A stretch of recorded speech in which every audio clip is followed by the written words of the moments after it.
welcome back to another episode of On the Mic, and we have another good one lined up for today. But first, today's episode is brought to you by Bruiser Baits. Fish the best with Bruiser Baits. Make sure to check them out at www.bruiserbaits.com. Again, that is bruiserbaits.com. And Power Pole. Silent, swift, secure. You gotta have Power Pole on the back of your boats with today's fishing.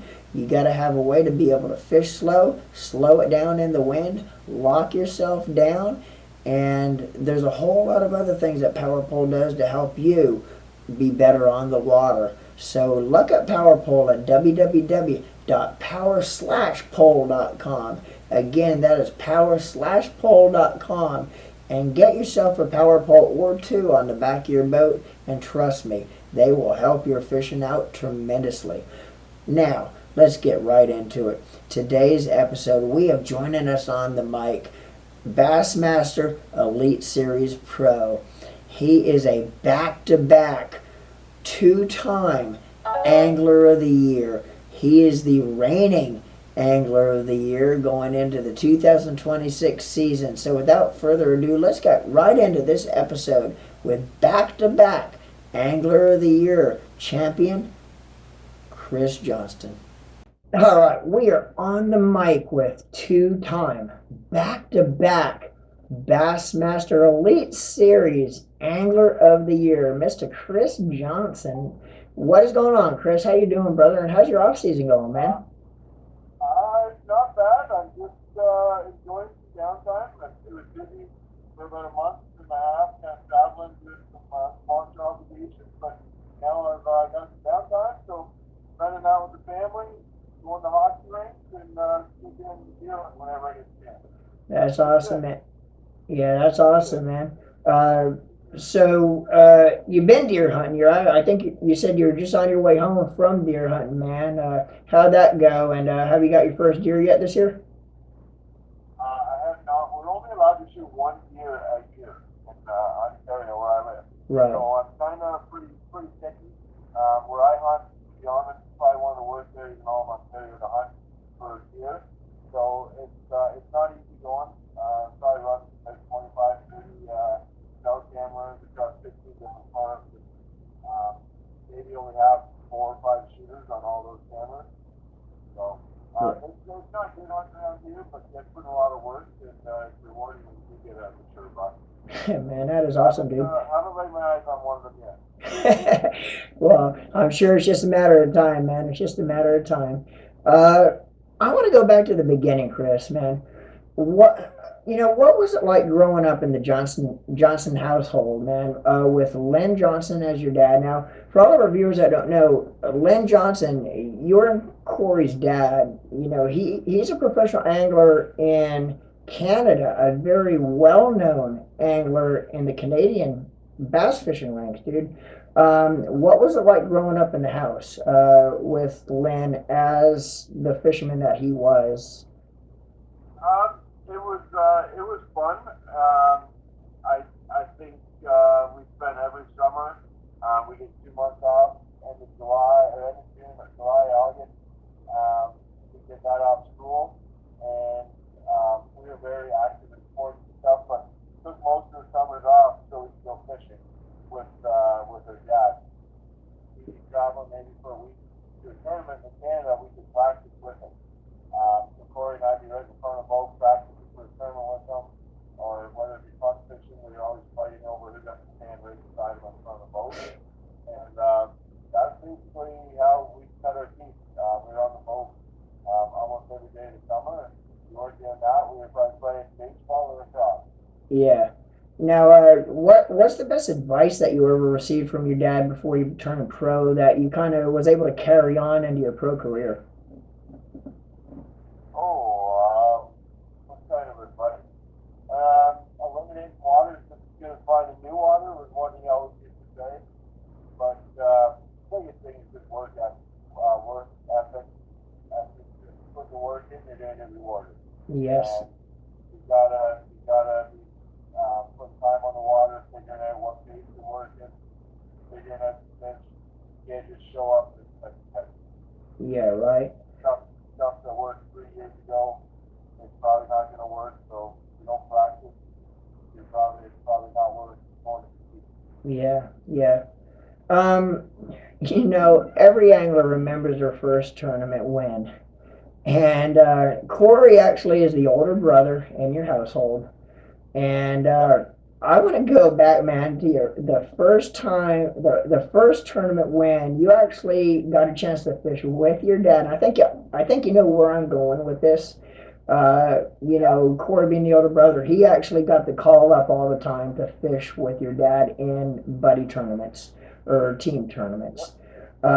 You got to fish your first tournament because Corey got himself in the penalty box at the house. He was grounded, and you and your dad won 3 grand.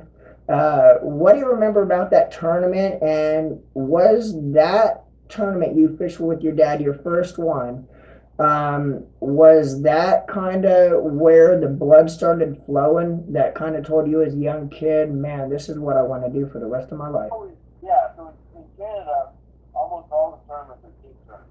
So it's a little different from the U.S. So my dad always had a partner.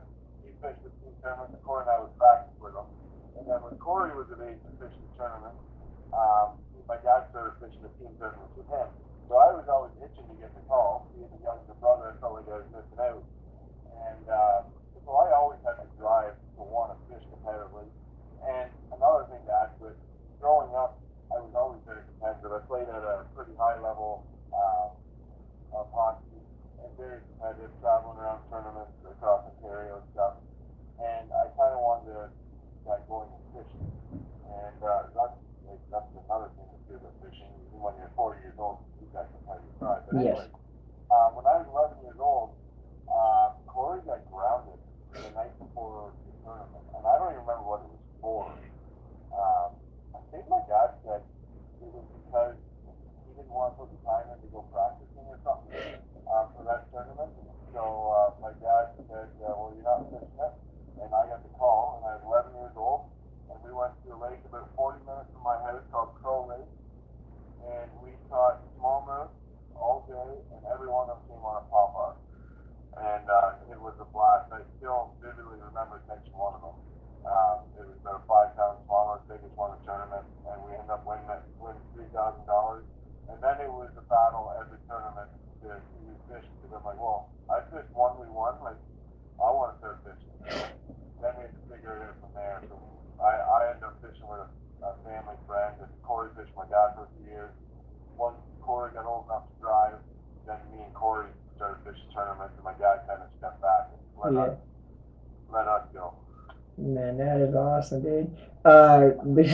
As kids growing up, between you and Corey, who was more likely to get grounded more, you or Corey? Who pushed the envelope more in the family? He definitely did. He definitely did.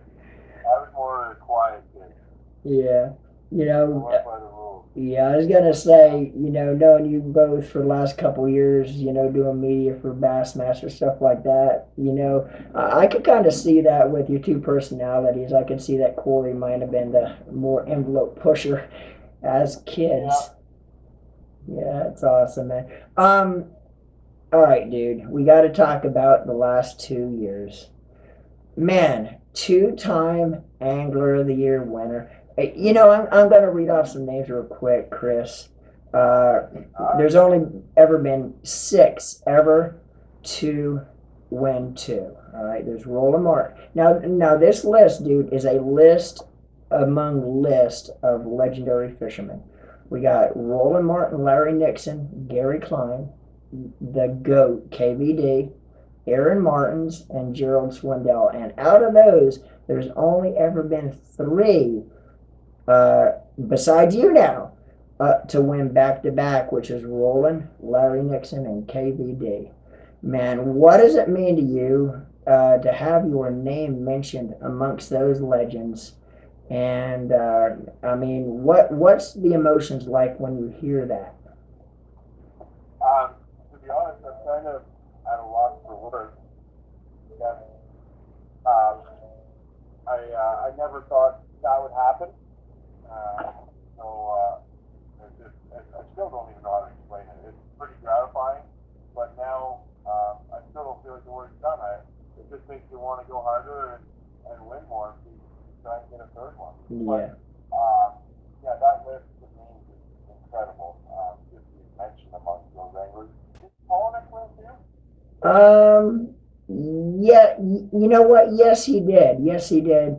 No, I got all my stats off of AI, and you know how that goes. So this actually might have been. So yeah, but you are right, Paul and Nick. I'm glad you mentioned that because yeah, I definitely don't want to leave Brandon out. Brandon Polinick did win too as well.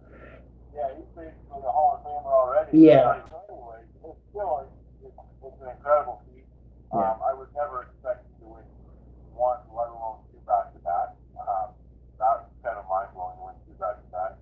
And everyone's like, all right, gotta go for a three-peat. And I was like, you know what? We'll just see where the cards fall because I'm just gonna go one term at a time when I start next year in Johnston, Alabama, and just kind of just want to do well in every tournament. Yeah. Come the end, we'll see if I'm close and have a chance today or what. Yeah. Now, which one out of the two, man, was your most difficult? Because I think the first one you actually had, had a couple, final day appearances where you were in the top 10 a couple times. Last year, dude, it was all about consistency, man. You did not make a top 10, but I don't think you came any lower than, if I remember right, 29th, I think, was your worst event, if my memory's right. It kind of felt, the first one, it felt like I had a chance at AOY, like I was making top 10s, it was a really good year. This year, it didn't feel like an AOY kind of year, because I never made a top 10 all year, which is kind of strange for me. Usually every year you get a couple top 10s, and you feel like, oh, you had a chance to win a couple tournaments. I never had that feeling all year. Yeah. It was just, honestly, a year of cash and paycheck. And all of a sudden, at the end of the year, it's like, holy smokes, you got a chance at AOI, and then the pressure was really on. Yeah. But all year, it was just, I never felt like I was on top. Hang on 1 second, Chris. I got my dogs upstairs going crazy. They're gonna drive me to an early grave. Now you were talking a little bit ago about your hockey playing, dude. Have you done any hockey playing yet, or when does hockey season start for you? Because I know you actually play a lot of hockey in the off season. Yeah, so hockey typically starts in September for hockey in Canada. I up until this year I played in competitive hockey, full contact. There was fights and stuff carrying on, but I'm 36 now, I'm getting too old and I'm getting too slow. So I play more for fun now with men's league 2 or 3 times a week. Go out, get some exercise, have some fun, have a beer with the boys after in the room, and but still fun to get out and play hockey. But yeah, growing up, it was hockey 4 to 7 times a week. So it was full fill with hockey. That was my original plan growing up, is I wanted to play mini NHL like every kid here in Canada. But unfortunately, that one didn't work out. Yeah. Now between you, Corey, and I know Gussie's big into hockey also. Which one between the three of you is the better hockey player? I'm assuming you are because you almost had an NHL career. But which one of the three of you is the better hockey player? I think I'm going to take the bragging rights on that one. You know what? Last year at media day. Usually I'm pretty modest, but I think the hockey one, I think I'll take that one. I think they give it to me, but yeah. If you ask me who's a better fisherman, I'd say it's a toss-up. Depends on the lake and stuff, but exactly. I think if we got the skates on it, I might be able to skate circles around. Yeah. Well, that's true too because on media day last year at the classic, we asked Gussie that question during media day when we done an interview with him, and he actually said you. So anyway, man, it's been fun, dude. Thanks for taking the time out of your day. I know the off season's precious for you guys, and appreciate you taking a little time climbing out of the deer stand to spend with us here on the mic, man. And I'm looking forward to being able to catch back up with you in Knoxville. Come this coming March, man, on Media Day. We'll be able to get together and do this one more time there by your boat. So I really appreciate it there, Chris, and thanks, brother. And hope you enjoy the rest of your off season, man. And get yourself a big rack, dude. Oh, I appreciate it. Thanks for having me on the podcast. I will see you in Knoxville. And go in and I guess swap some batteries out on the camera here and get ready for the evening shift. Awesome, Chris. Thanks, brother. I appreciate it, and see you soon, brother. Thank you, bye. Yeah. Thanks for watching this week's episode of On the Mic with Chris Johnston. Make sure to subscribe to our YouTube channel and follow us on Facebook, TikTok, and Instagram at Norman Lee Fishing. This has been an NLF production.